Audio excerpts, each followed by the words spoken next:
Hello আমার বাগানপ্রেমী বন্ধুরা, নতুন একটা ভিডিওতে তোমাদের জানাই স্বাগত। তো বন্ধুরা দেখো, এই বালতিগুলোতে আমি সব কিচেন কম্পোস্ট জমিয়ে রেখে দিয়েছি, সবজির খোসাগুলো। আর এই গ্রো ব্যাগে সবজি খোসাগুলো ভরে ওপরে 1 ইঞ্চি লেয়ার মাটি দেওয়া হয়েছে।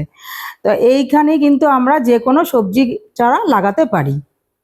তো তোমরা দেখতে থাকো যে আমি সবজি ঘোড়াতে কি কি গাছ লাগিয়েছি।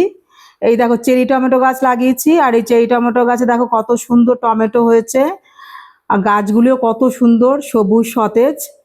এই দেখো কত সুন্দর চেরি টমেটো হয়েছে, দেখেছো? আর একদম ফুল ফলে একদম গাছ পুরো ভর্তি।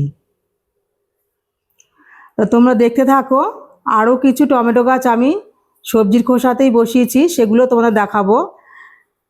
তোমরা সঙ্গে থাকো আর দেখতে থাকো। এই দেখো এই টমেটো গাছগুলো কিন্তু সবজির খোসাতেই বসানো 1 ইঞ্চি লেয়ার মাটি দিয়ে। তা আমরা যদি সবজির খোসার ওপরে 1 ইঞ্চি লেয়ার মাটি দিয়ে এই সবজি খোসাতেই সবজি চাষ করি, তাহলে কিন্তু এই সবজি চাষ খুব ভালো হবে। তো চলি বন্ধুরা, টাটা। যদি ভিডিওটি ভালো লাগে তো লাইক শেয়ার কমেন্টস করতে ভুলো না।